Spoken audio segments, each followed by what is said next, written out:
Good. Now, one last question on contending or on the invention, the council room, whatever takes place in the boardroom or the business office. So God says it's time on the earth to send down the smartphone. The earth needs this device. It's going to help them all over the earth. And does someone in that boardroom say, who should we give this to? And someone says, well, let's give it to Steve Jobs. How does that happen? How does Steve Jobs end up with the smartphone when it started in heaven?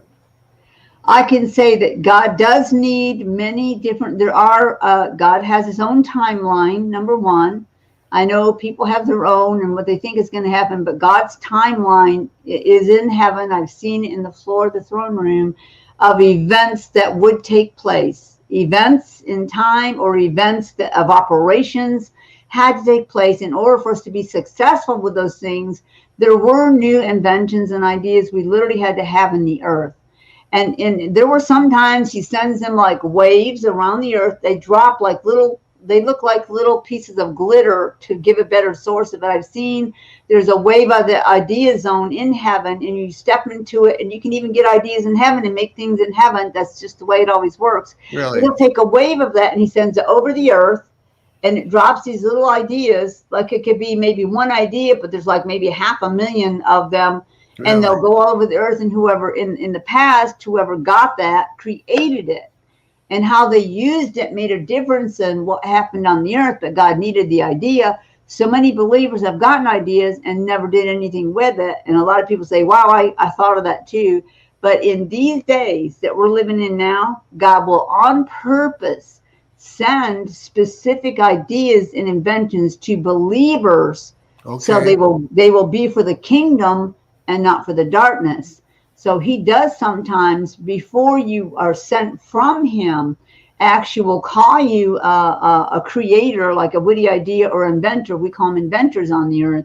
He puts that in you because he put it in you to have a desire to invent.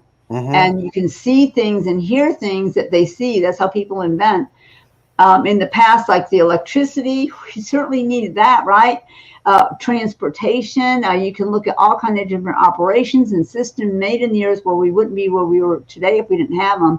But what's coming is so majorly important for God. He will specifically send them and appoint them to different people.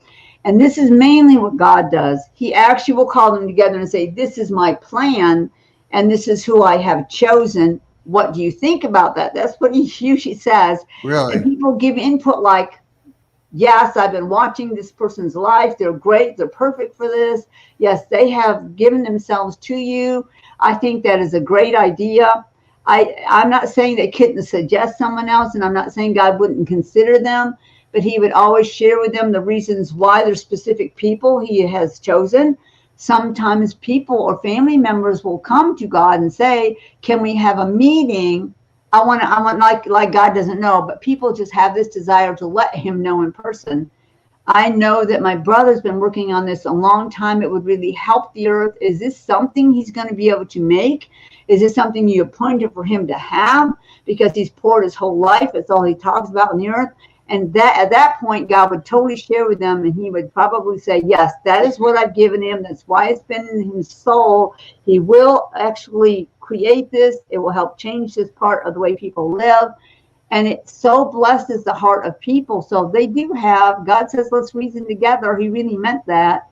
Sometimes he shares it with the whole group, whoever's in the throne room, he'll tell them things, and they'll all have discussions amongst each other. And they are allowed to give input, or sometimes they're just there to be blessed to hear. But I do know that God does appoint some, that he won't take that appointment away from them.